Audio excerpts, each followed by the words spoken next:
les traemos justamente la última encuesta que realizó la Usina de Percepción Ciudadana.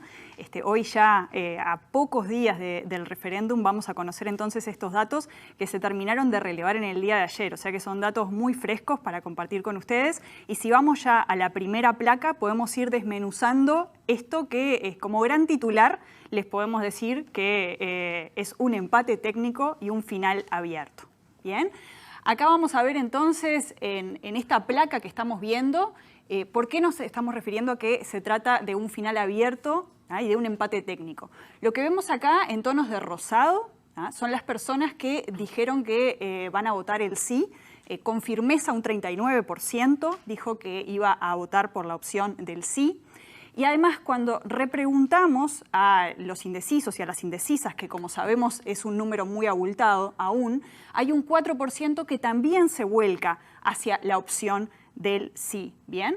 Cuando miramos lo que sucede con el no, vemos que un 36% de personas dice que firmemente va a apoyar esta opción, y cuando repreguntamos a las personas indecisas, otro 7% se inclina débilmente también por esta opción, ¿no? Por eso es que sumando ese 36 y ese 7 y ese 4 y ese 39, tenemos 43 y 43 para las dos opciones. Por eso es que estamos hablando de que se trata de un empate técnico, ¿bien?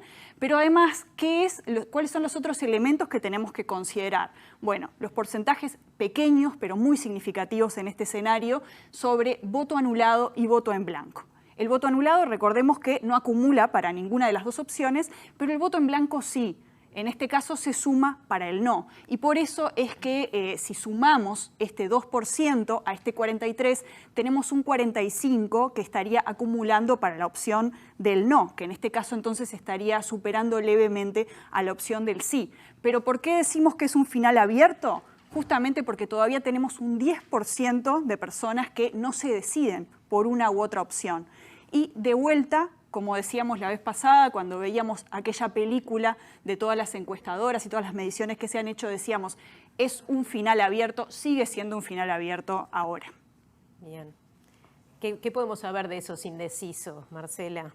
Bueno, en cuanto a los perfiles, recordemos que en el caso de las personas indecisas se trata de personas que están menos interesadas por la política, que se informan menos en relación a quienes ya decidieron su voto, por ejemplo.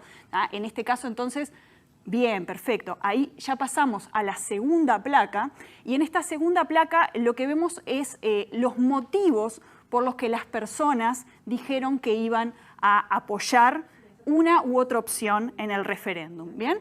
Entonces, en los diferentes colores que vemos acá, vemos las opciones vinculadas al celeste más vinculadas hacia el no, y las opciones en tonos de rosado más vinculadas hacia el sí. Si vemos entonces las opciones que son mayoritarias, ¿por qué las personas apoyan su opción en el voto?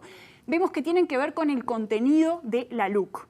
Las opciones que tienen que ver con que la LUC es una buena ley o una mala ley, parcialmente o totalmente, son las mayoritarias. O sea que las personas eligen su voto en vinculación con el contenido de la ley. Después, si sumamos lo que tiene que ver con el apoyo o el rechazo al gobierno, vemos que es la segunda opción, pero muy minoritaria en relación a esta primera opción que tiene que ver con el contenido. Si sumamos entonces, vemos que un 15% de las personas van a votar, ya sea para apoyar al gobierno o en contra del gobierno. Y dentro de las opciones de las personas que van a votar el sí, también se mencionan los plazos en que se aprobó la LUC, que fueron demasiado rápidos. ¿Bien?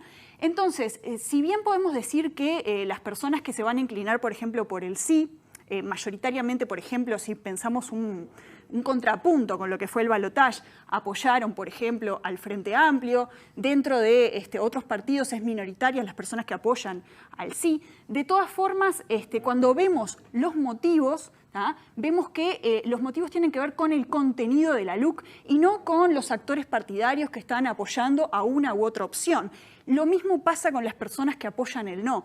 Cuando vemos, por ejemplo, de vuelta, ese contrapunto con el balotaje, vemos que mayoritariamente las personas que votaron a partidos asociados a la coalición, y particularmente quienes apoyaron al Partido Colorado y al Partido Nacional, dicen que van a votar el no. Pero sin embargo, de vuelta, cuando vemos por qué van a votar en el referéndum, no tiene que ver con la alineación de los partidos, sino con los contenidos de la ley. Creo que esto es algo importante para tener en cuenta.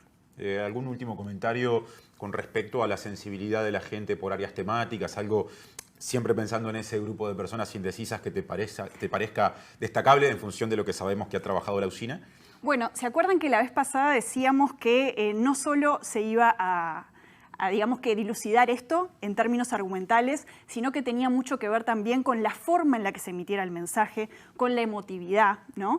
Y creo que un poco de cómo se están conduciendo los mensajes finales de la campaña, y en particular lo que sucedió, por ejemplo, ayer con la cadena que vimos, apuntaba a ese otro registro, ¿no? No solo a lo que tiene que ver con los argumentos o los temas que se están trabajando, sino a los acentos que se hacen y hacia dónde se están trabajando, ¿no?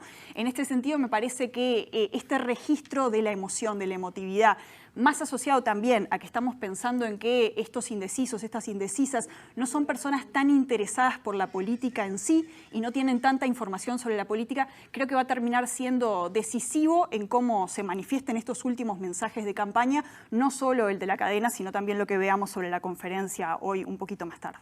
Bueno, horas decisivas también entonces para esto, para que esos indecisos se definan. Sin duda, horas cruciales, horas cruciales. Lo que vemos, por ejemplo, en otras consultas, ¿no? Y este es un escenario muy competitivo, les diría que de los escenarios más competitivos que hemos tenido en los últimos 30 años en relación a un referéndum, es que las personas definen el voto en los últimos momentos, ¿no? En los últimos días e incluso en el momento antes de emitir su voto en la sala de votación. O sea que